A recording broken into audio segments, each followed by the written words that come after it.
it all happen? Well, what we're trying to do is keep stamps relevant to, and certainly pop culture, but really to the history of the United States.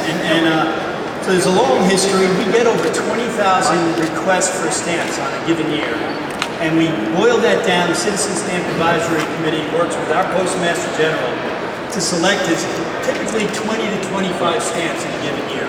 So I think it was the 75th anniversary. As many of you know, back in 2006 we honored superheroes, and that was a great stamp selling. We printed 80 million of these stamps, so we expect this stamp recognizing Batman and the 75th anniversary is going to be a special stamp in this year's releases. With so many requests, how did you decide that Batman was someone you wanted to honor like this? Well, I think it goes without saying how important he is to the culture. You think about Comic-Con as it exists and the amount of people that will walk through here in the next couple of days. Comic books are an important part of our culture. They're part of the entertainment. They're part of the social fabric. And so Batman is one of the top players, one of the big superheroes. And it was just, I think it was a natural decision to recognize him. Can we give a round of applause to Greg Breeding for the work he did designing this stamp?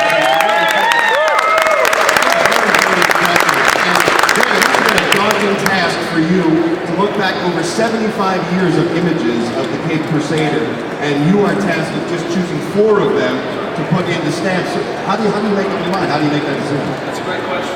Fortunately, the folks at both Warner Brothers and DC Comics provided me with what they thought were the best images. Even those were just a wealth of material. The best thing was they gave me insight, the ability to go through all of their intellectual property and look at all the Batman images of all time, which was a tremendous honor just to dig through all that great Batman stuff.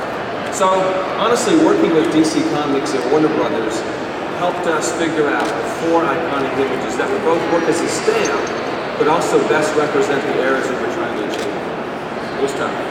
What do you look for in an image that would be well represented on the stamp? What qualities does it have to have? Well, obviously it's going to run at about 1 inch square, so it's got to work very, very well in small sizes. So even though Batman is a comic book character, some of his images are very complex. So the first thing is you got to work at stamp size. But then as Jim would know particularly, you really want to get the right kind of character with the right kind of tone for each of the eras. The Batman of the Silver Age, of course, he smiled a lot. You want to capture some of his lightheartedness. But the Batman of the modern era was a much more serious and mysterious character. So that comes into play as you choose an image as well. And Jim, you're a huge Batman fan, I know. And I'm sure you're happy with one of the images on the stamp. For sure. Sure, yeah. But do you think these really capture the iconic eras of Batman as a character over 75 years? You know, we're actually talking about this before. I think you'd have to do like 20 stamps and you'd still be leaving off a ton of great artists. So I think it was an impossible task, boiling it down to just 4.